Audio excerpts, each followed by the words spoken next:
बाबा साहब ने बहुत अच्छी बात कही है।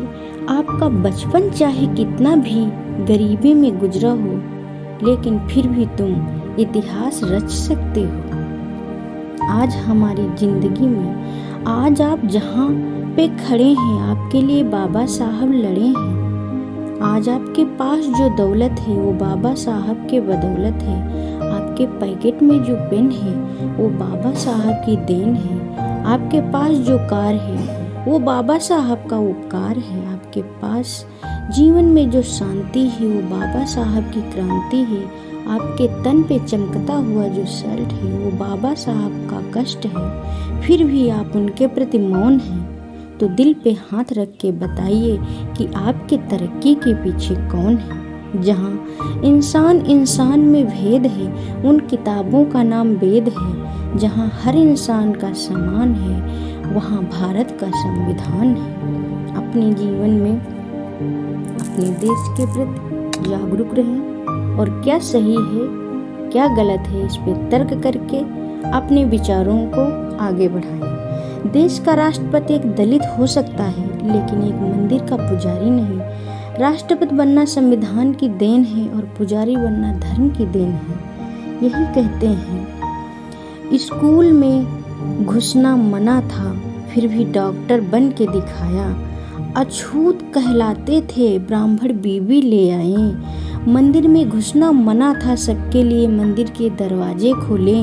पानी पीना मना था, सबके लिए तालाब खुदवाएं।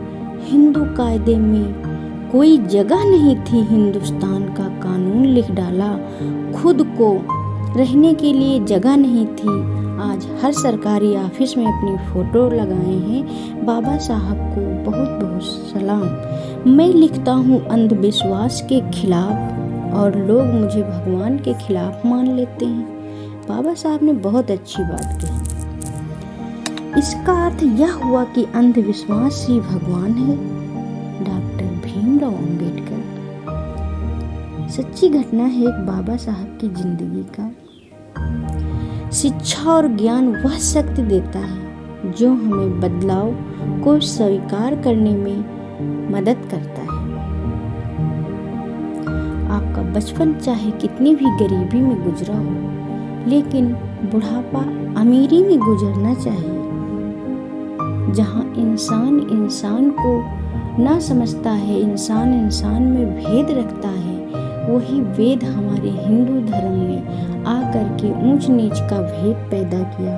बाबा साहब ने कहा है, भारत का संविधान एक ऐसा संविधान है जिसमें सभी को समान अधिकार दिए गए हैं। एक नीच दलित भी राष्ट्रपति, प्रधानमंत्री, मुख्यमंत्री बन सकता है, लेकिन हमारे धर्म के जो पुजारी लोग हैं, हमारे धर्म के जो महान पंडित लोग हैं, उन्होंने तो मंदिर का एक पुजारी आपको नहीं बना सकते हैं। इन सब छोटी छोटी चीज़ों के लिए आपको जागरूक होना चाहिए और बाबा साहब को ऊंच नीच ना मानकर उनके प्रति सम्मान और प्रति रखना चाहिए।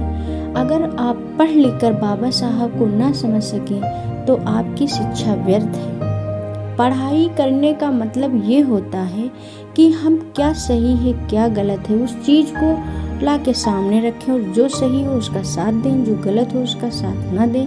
यही हमारी शिक्षा का मूल और सही ग्रंथ माना जाता है। हम पढ़े लिखे होते हुए भी स्वर्ण हैं, हम ऊंची कास्ट के हैं, तब भी हम ईश्वर को मानते हैं, भगवान को मानते हैं।